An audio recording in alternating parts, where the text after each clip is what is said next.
जय जय सीताराम। प्यारे भक्तों, हिंदू धर्म में गुरुवार का दिन सबसे महत्वपूर्ण माना जाता है। इस दिन भगवान विष्णु और माता लक्ष्मी की पूजा करने का विशेष रूप से विधान है। ऐसा करने से साधक को शुभ फलों की प्राप्ति होती है। यदि आप इस दिन कुछ विशेष मंत्रों का जाप करते हैं तो उससे आपको शीघ्र आपके मनोकामनाओं की पूर्ति होती है। आज हम आपको एक ऐसा मंत्र सुनाने वाले हैं जिस मंत्र से माता लक्ष्मी और भगवान विष्णु बहुत ही ज्यादा प्रसन्न होते हैं। इस मंत्र के प्रभाव से भगवान विष्णु और माता लक्ष्मी आपसे प्रसन्न होकर आपकी हर कामना को पूर्ण कर देते हैं। इस मंत्र के द्वारा आपके जीवन में हर तरफ से लाभ ही लाभ मिलता है। पैसे की कोई समस्या नहीं रहती है। कहते हैं इस मंत्र के प्रभाव से माता लक्ष्मी स्वयं आपके ऊपर कृपा बरसाना प्रारंभ कर देती है।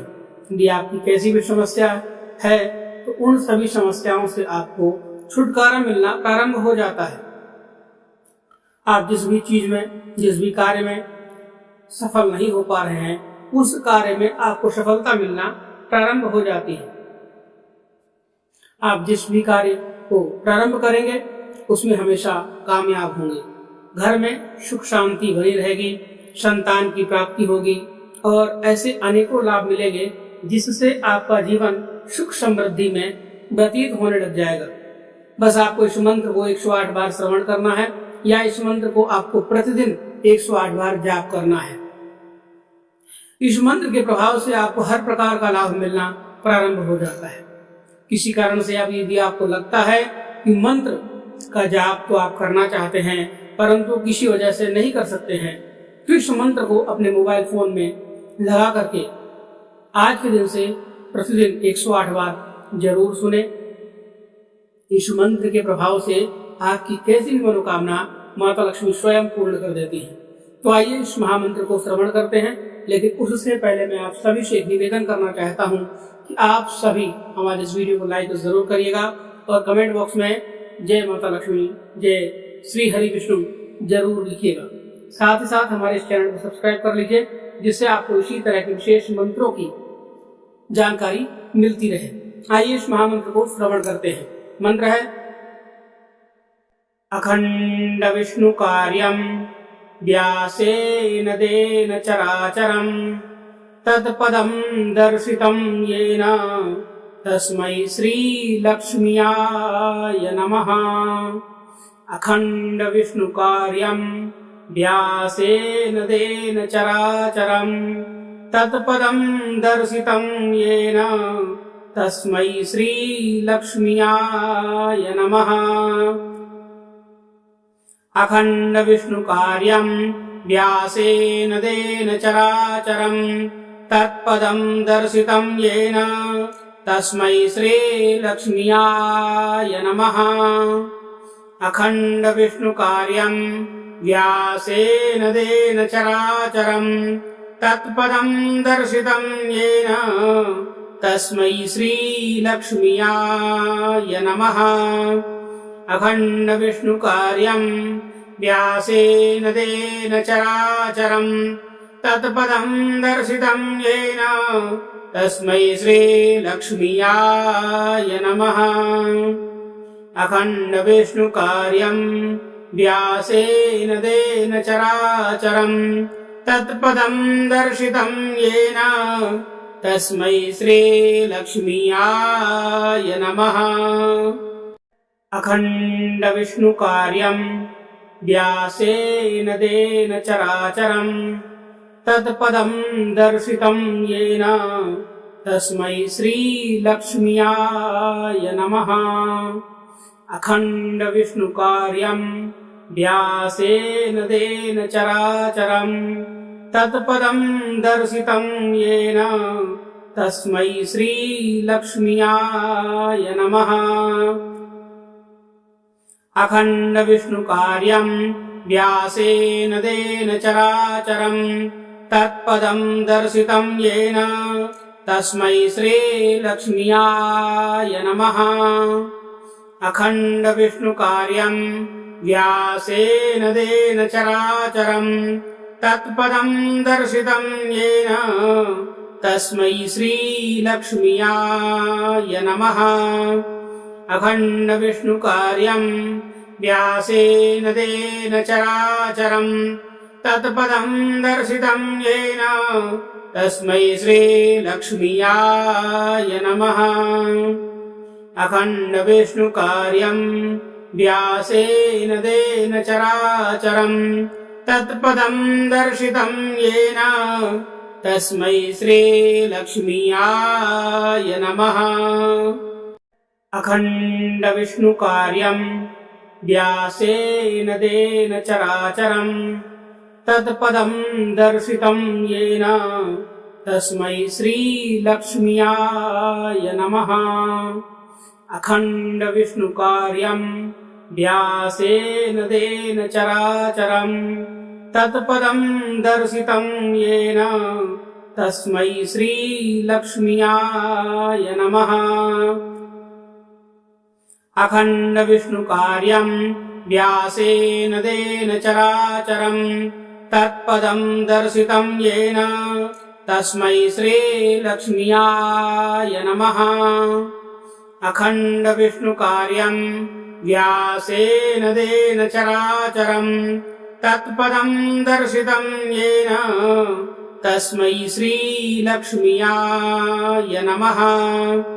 अखण्डविष्णुकार्यं व्यासेन देन चराचरं तत्पदं दर्शितं येन तस्मै श्रीलक्ष्म्याय नमः। अखण्डविष्णुकार्यं व्यासेन देन चराचरं तत्पदं दर्शितं येन तस्मै श्रीलक्ष्म्याय नमः। अखण्डविष्णुकार्यं व्यासेन देन चराचरं तत्पदं दर्शितं येन तस्मै श्रीलक्ष्म्याय नमः। अखण्डविष्णुकार्यं व्यासेन देन चराचरं तत्पदं दर्शितं येन तस्मै श्रीलक्ष्म्याय नमः। अखण्डविष्णुकार्यं व्यासेन देन चराचरं तत्पदं दर्शितं येन तस्मै श्रीलक्ष्म्याय नमः। अखण्डविष्णुकार्यं व्यासेन देन चराचरं तत्पदं दर्शितं येन तस्मै श्रीलक्ष्म्याय नमः। अखण्डविष्णुकार्यं व्यासेन देन चराचरं तत्पदं दर्शितं येन तस्मै श्रीलक्ष्म्याय नमः। अखण्डविष्णुकार्यं व्यासेन देन चराचरं तत्पदं दर्शितं येन तस्मै श्रीलक्ष्म्याय नमः। अखण्डविष्णुकार्यं व्यासेन देन चराचरं तत्पदं दर्शितं येन तस्मै श्रीलक्ष्म्याय नमः। अखण्डविष्णुकार्यं व्यासेन देन चराचरं तत्पदं दर्शितं येन तस्मै श्रीलक्ष्म्याय नमः। अखण्डविष्णुकार्यं व्यासेन देन चराचरं तत्पदं दर्शितं येन तस्मै श्रीलक्ष्म्याय नमः। अखण्डविष्णुकार्यं व्यासेन देन चराचरं तत्पदं दर्शितं येन तस्मै श्रीलक्ष्म्याय नमः। अखण्डविष्णुकार्यं व्यासेन देन चराचरं तत्पदं दर्शितं येन तस्मै श्रीलक्ष्म्याय नमः। अखण्डविष्णुकार्यं व्यासेन देन चराचरं तत्पदं दर्शितं येन तस्मै श्रीलक्ष्मीयाय नमः।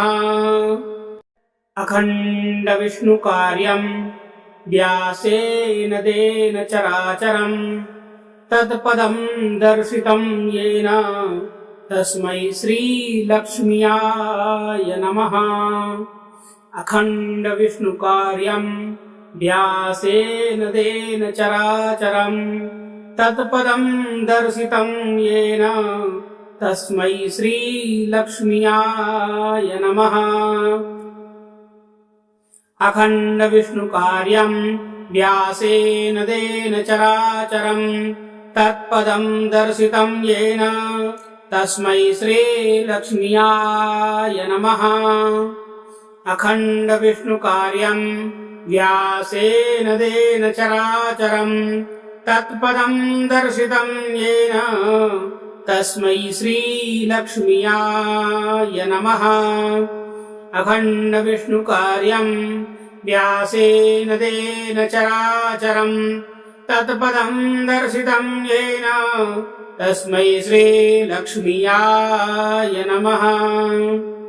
अखण्डविष्णुकार्यं व्यासेन देन चराचरं तत्पदं दर्शितं येन तस्मै श्रीलक्ष्म्याय नमः। अखण्डविष्णुकार्यं व्यासेन देन चराचरं तत्पदं दर्शितं येन तस्मै श्रीलक्ष्म्याय नमः। अखण्डविष्णुकार्यं व्यासेन देन चराचरं तत्पदं दर्शितं येन तस्मै श्रीलक्ष्म्याय नमः। अखण्डविष्णुकार्यं व्यासेन देन चराचरं तत्पदं दर्शितं येन तस्मै श्रीलक्ष्म्याय नमः। अखण्डविष्णुकार्यं व्यासेन देन चराचरं तत्पदं दर्शितं येन तस्मै श्रीलक्ष्म्याय नमः। अखण्डविष्णुकार्यं व्यासेन देन चराचरं तत्पदं दर्शितं येन तस्मै श्रीलक्ष्म्याय नमः। अखण्डविष्णुकार्यं व्यासेन देन चराचरं तत्पदं दर्शितं येन तस्मै श्रीलक्ष्म्याय नमः। अखण्डविष्णुकार्यं व्यासेन देन चराचरं तत्पदं दर्शितं येन तस्मै श्रीलक्ष्म्याय नमः। अखण्डविष्णुकार्यं व्यासेन देन चराचरं तत्पदं दर्शितं येन तस्मै श्रीलक्ष्म्याय नमः। अखण्डविष्णुकार्यं व्यासेन देन चराचरं तत्पदं दर्शितं येन तस्मै श्रीलक्ष्म्याय नमः। अखण्डविष्णुकार्यं व्यासेन देन चराचरं तत्पदं दर्शितं येन तस्मै श्री